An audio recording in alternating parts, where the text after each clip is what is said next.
Hi, welcome to this EstimatorXpress Getting Started video. In this video I shall be going through the suspended timber floor.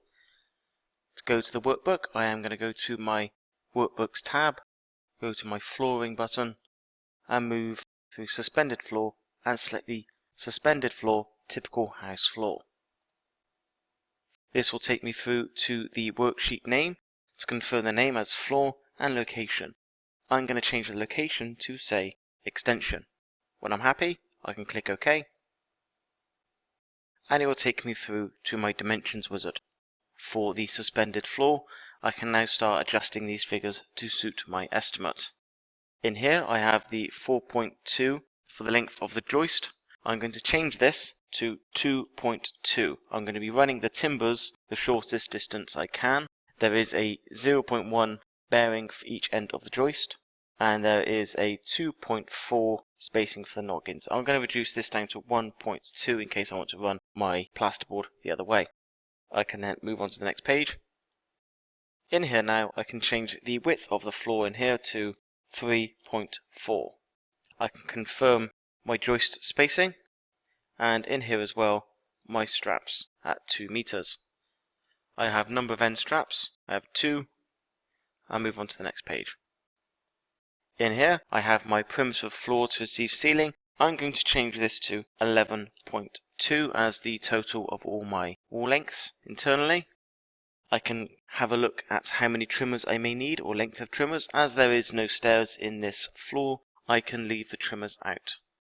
I don't need any secondary trimmers or joist hangers, so I can click next. On page 4 I can look at the number of ends to generally have joist hangers. I'm going to have one side with joist hangers. There's no additional joist hangers required, but I'm going to have one end with boots. Normally, if you leave them as defaults, it gives the option for both, just in case. I'm going to click next. And on page 5, I now have options to plaster the ceiling below this floor, decorate it if there's insulation in this floor, and also insulation overlap to ceiling edge as 0.1. If I'm happy with that, I'm going to click Finish, and now that I have, I can confirm my dimensions in my column, and I can go to the View Resources output, and in here I can view the materials that have been used. I can see here there is an item set as not required, insulation to floor layer 2, as well as fit floor insulation layer 2 set as not required.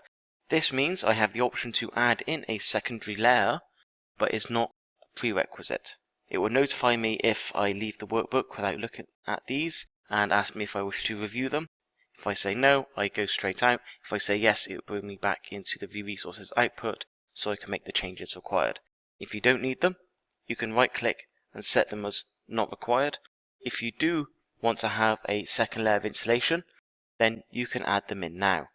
The default insulation in the software is running them between the joists. What we can do now is, if I go to Change Resource, we can have a look for an insulation such as a 20mm insulation board to run between the bottom of the joists and the plasterboard. I'm going to go to my types, and in here select an insulation. Now my insulation is available to find. I have reduced the size of my price book by just filtering the type, so I don't have to look so far. I can now just look at the polyisos and find an appropriate board. There I have one now at 2400 1200 by 20mm. That will fit perfectly, so I'm going to select that resource. It will ask me to confirm these details. Build phase plastering, it can go in at the same time as plasterboard. I can click the calculator to confirm its usage factor. Now one sheet of polyiso insulation board there will do 2.8 square meters. So I can click OK. I now have a more accurate usage factor for my insulation board. I can click OK, and that is now applied to that material. I can now apply the labour for that. I can see here that the fixed floor insulation is a general labourer, so I can now go to my Change Resources, and I can select a general labourer at £13, select that then. It's already given me a usage factor. If I click on the calculator, it takes 1 hour to do 9.09 meters square of fit floor insulation layer 2.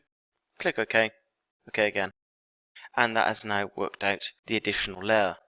What I'm going to do now is click back and close again, confirm my workbook is now complete.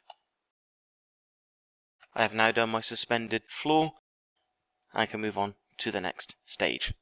Thank you very much for watching this video on the suspended timber floor.